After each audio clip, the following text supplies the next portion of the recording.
पहाड़ों की कुछ अनदेखी तस्वीरें और अनसुनी कहानियों के साथ शुरू करते हैं आज का ब्लॉग। तो हेलो दोस्तों, मैं टीना नेचुरल ब्लॉग विद टीना के सुहाने सफ़र में आप सभी का तहे दिल से स्वागत करती हूँ। तो कैसा रहा आज का हमारा दिन और क्या कुछ आज हमने नया किया, तो आइए दिखाते हैं आपको। सबसे पहले नहा धो के सूर्य देव को जल चढ़ाते हैं और उगते हुए सूरज को प्रणाम करते हैं। और काफ़ी सारा कोहरा लगा हुआ है। आप सोच रहे होंगे जून के महीने में मैंने स्वेटर पहनी हुई है क्योंकि कल रात यहाँ पे काफ़ी सारी बारिश हो रखी थी, तो हमने स्वेटर पहनी हुई है।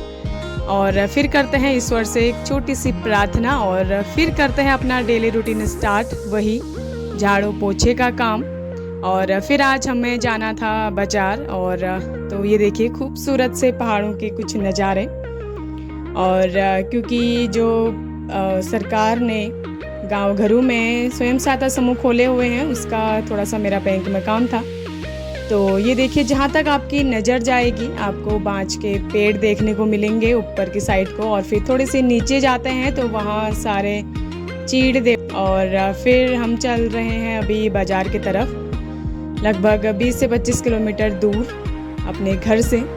और हमारे वहाँ पे आम के पेड़ मोस्टली ज़्यादा नहीं होते, लेकिन आपको नीचे थोड़ा सा हम अगर 10-15 किलोमीटर नीचे आए तो वहाँ पे काफ़ी सारे आम के पेड़ आपको मिल जाएंगे। तो मैं पहुँच गई हूँ बागेश्वर, और मैं ज़्यादा घूमी तो नहीं, लेकिन कुछ बागेश्वर की तस्वीरें आइए आपको दिखाते हैं। तो ये है बागनाथ का द्वार, और यहाँ से हमारा जो बागेश्वर का मेन मार्केट है वो स्टार्ट होता है।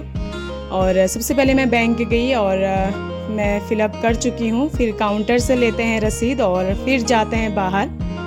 और हमारा जो खाता खुला हुआ है वो सरकारी बैंक में, इस वाले बैंक में खुला हुआ है। और फिर जाते हैं हम अपनी बुआ जी के वहाँ पे, और वहाँ जाते हैं। और ये है हमारी बुआ जी का मकान, छोटा सा प्यारा सा।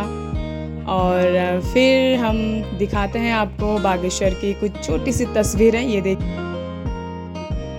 हमारी संस्कृति, हमारी धरोहर को कैसे सजो के रखा हुआ है। और ये है मेन मार्केट, और यहाँ पे बागेश्वर में फेमस जो रेस्टोरेंट है वो है मंगल 3 स्टार रेस्टोरेंट। और ये जो बागेश्वर का मेन मार्केट है थोड़ी सी झलक उसकी है।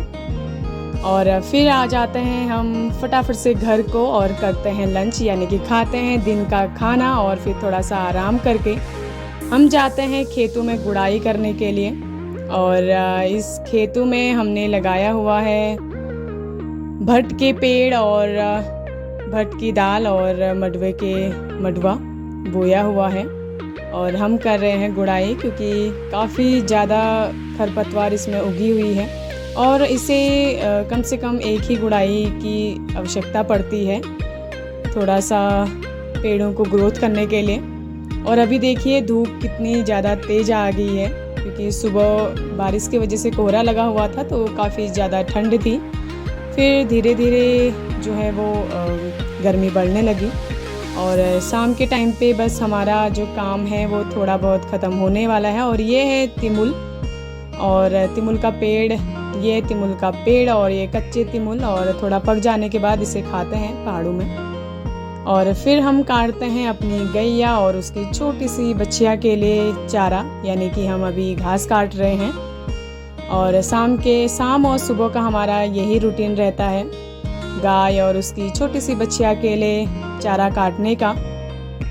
तो जितना हमसे हो सकता है थोड़ा बहुत चारा काटते हैं, क्योंकि अगस्त सितंबर तक थोड़े बहुत चारे से काम चल जाता है गाय के लिए। और अगस्त में जैसे ही जंगलों में घास उग जाएगी तो उसके बाद हम जो है वो गाय फिर सिर्फ हरी घास खाती है। और अभी बस सूखी घास में मिक्स करने के लिए हमें थोड़ी बहुत जो चारा है, थोड़ी बहुत घास से हमारा काम चल जाता है। और ये हमारा थोड़ा सा हो चुका है, और इसका बनाते हैं, पहाड़ों में इसे बोलते हैं पूला।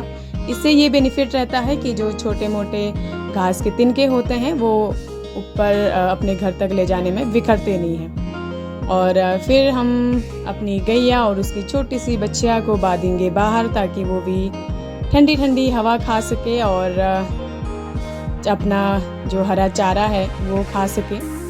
और फिर हम लगाते हैं धुआं, ताकि गैया और उसकी छोटी सी बच्चिया को मक्खी या फिर मच्छर वगैरह परेशान ना करें, क्योंकि पहाड़ों में मक्खी और मच्छरों के लिए धुआं लगाया जाता है और जिससे जो मच्छर और मक्खी वगैरह जानवरों को परेशान ना करें।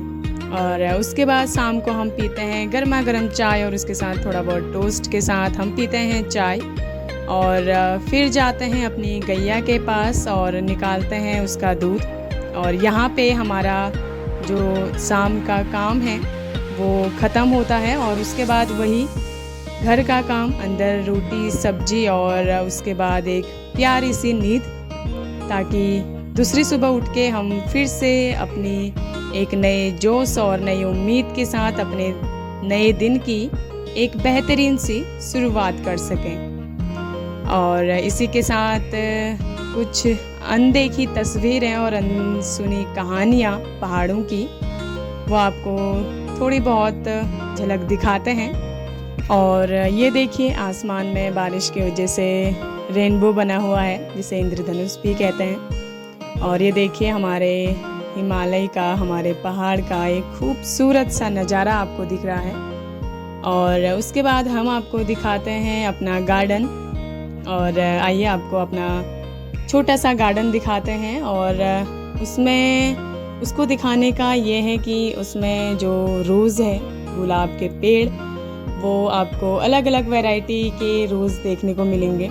ये आप देख सकते हैं, एक ये है और ये हमारा प्यारा सा गार्डन है फूलों का। इसमें हमने सब्जी भी बोई हुई है और थोड़े बहुत रोज़ वगैरह भी हैं और डिफरेंट वैरायटी के फ्लावर हैं। और उसके बाद इन्हीं खूबसूरत से नज़ारों के साथ हम करते हैं आज का ब्लॉग समाप्त। बने रहिए इस ब्लॉग में पहाड़ों की कुछ ऐसे ही तस्वीरों के लिए।